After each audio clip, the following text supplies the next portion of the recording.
Oke guys, balik lagi bersama kita cari cuan. Nah, untuk kesempatan kali ini kita update market dulu ya kawan ya. Jadi kita bisa melihat nih, kita menggunakan platformnya Get.io, di mana platform ini cukup cepat juga ya dia untuk ngelisting daripada altcoin ya, koin-koin baru yang listing ke dalam platformnya Get.io itu cukup cepat ya.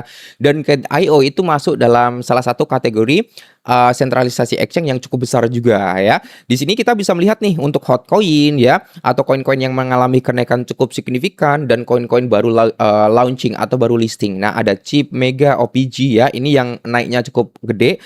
Ada Belief, ada Labs, dan di sini ada Tax ya. Nih, ya kan? Di sini kita bisa melihat beberapa koin-koin yang memang memiliki kinerja yang cukup bagus ya. Ini, kalau kalian ingin menggunakan platformnya Get.io, link ada di kolom deskripsi dan kalian di sini bisa mendapatkan ya, merebutkan kurang lebih berapa?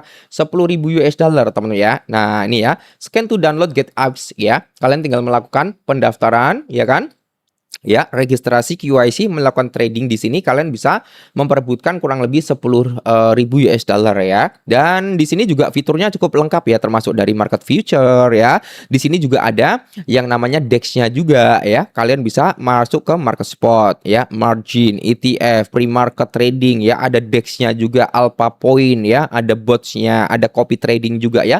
Jadi kalau di Get.io itu cukup lengkap. Nah, kali ini kita akan bahas tentang si XRP. Ini cukup menarik ya. Kalau kita melihat untuk XRP sendiri, teman-teman ya, walaupun harganya cenderung mengalami ya landai atau stagnan gitu teman-teman ya. Di sini kita bisa melihat nih untuk Get.io berada di range harga 1,4 US dollar. Oke, hari ini dia udah membentuk yang namanya bukan golden cross, tapi melainkan salah satu candle bullish engulfing dalam time frame 4 jamnya. Jadi kalau kita melihat bersama-sama di sini target daripada si XRP itu dia akan menargetkan di range harga sini kawan ya. Jadi kita nanti akan melihat tuh terjadi sedikit rejection lah mungkin di range harga sini. Nah, di area ini ya akan terjadi yang namanya rejection. Kenapa? Karena di sini ada fair value gap, teman-teman ya. Ada gapnya di mana nih ya kan? Dari candle bullish terakhir ini udah bearish, ini candle yang bearish berikutnya kan nggak nyentuh area candle bullish ini ya, makanya di sini ada celah fair value gapnya. Nah, di sini pun kalau kita melihat area ini udah termitigasi, udah nggak fresh ya kan. Ketika dia naik nih menyentuh area gapnya ya, atau area OB-nya dia langsung terjadi rejection. Kemungkinan nanti kalau si XRP nyentuh di area sini akan terjadi rejection dulu ya, sebelum dia kuat untuk melakukan kenaikan kembali. Oke. Kalau kita melihat dari daily candle-nya, di sini sebenarnya cukup menarik ya untuk daily candle, karena ya kalau kita melihat bersama-sama teman-teman ya, untuk area yang cukup lebih tinggi lagi teman-teman ya. Oke, kita coba untuk tarik pakai Fibonacci retracement. Jadi kita kan akan melihat nih seberapa jauh nanti XRP ini bakal mengalami grow. Nah, jadi seperti ini kawan. Kita akan melihat target yang sesungguhnya untuk si XRP ya. Mungkin teman-teman ya, kalau kita melihat dari time frame daily, kita akan melihat ini adalah target daripada XRP, yaitu di range harga kepala 1,7 sampai di range harga 1,9, atau kita anggap nanti swing high-nya dia bisa menyentuh di area 2 dolar. Dan di sini ada hal yang cukup menarik sebenarnya. CEO Evernote itu mengatakan XRP berpotensi memimpin booming tokenisasi. Oke, jadi kemungkinan besar nih XRP akan memimpin yang namanya tokenisasi. Jadi mengapa tokenisasi bisa menjadi standar? Oke, apakah XRP merupakan investasi yang bagus? Jadi Birlan itu mengatakan bahwasanya XRP itu berada pada posisi yang baik untuk mendapatkan keuntungan karena apa? Ekosistemnya dibangun untuk kasus penggunaan keuangan sejak awal.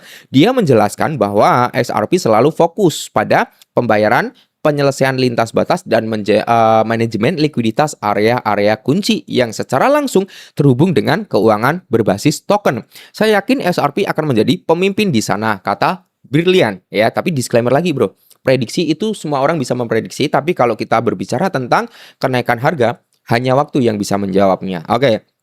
Dan di sini pertumbuhan XRP di sektor DeFi dapat memperluas kegunaannya juga. Jadi Birla juga menyoroti nih peluang yang berkembang di bidang keuangan terdesentralisasi ataupun DeFi berbasis XRP. Dia menunjukkan bahwa proyek seperti Floor dan XLR itu bersama dengan pengembangan asli pada SRP Ledger sebagai pendorong pertumbuhan utama. Proyek-proyek ini itu dapat menciptakan peluang imbal hasil baru. Terus di sini kalau kita melihat dari JP Morgan, BlackRock, dan Franklin Templeton itu memperluas dorongan terhadap tokenisasi. Dan ini bisa menjadi salah satu pemicu juga atau tingkat optimisnya bagi komunitas si XRP. Ini bukan lagi soal pilot. Kami mulai membentuk visi divisi baru katanya. Oke.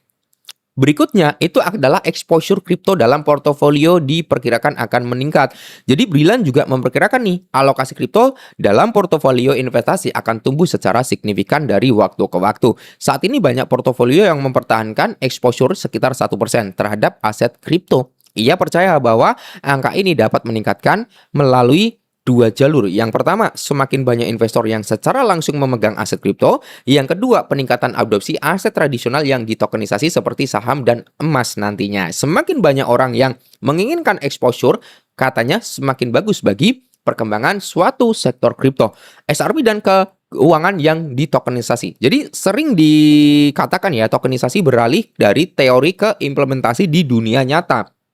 Nah, SRP berpotensi menjadi salah satu penerimaan manfaat terbesar dengan apa? Meningkatnya adopsi oleh institusi. Oke, jadi kalau kita berbicara ketika nanti SRP diadopsi oleh institusi-institusi yang besar, maka kita akan melihat price action daripada si SRP itu sendiri sebenarnya dengan circulating supply, dengan tingkat keyakinan daripada si komunitasnya, ya range antara di area 4,4 ya 4,5 ataupun di area $5 ya, kemungkinan bisa. Cuman waktunya nggak singkat, kita harus sabar dulu ya. Sabar, setiap ada kenaikan pasti akan ada penurunan. Contohnya di sini dia naik, ada penurunan, naik lagi ada penurunan ya. Jadi yang namanya awalnya trend bullish, nanti ada trend bearish, trend bullish, trend bearish, tinggal menunggu momen aja. Oke. Jadi mungkin ini dulu yang bisa kita bahas untuk SRP. Kalian mau dibahaskan koin apa, tinggal tulis di kolom komentar. Nanti kita akan bahas. Kita akan cari update, informasi, ketemu kita bahas. Oke ya. See you.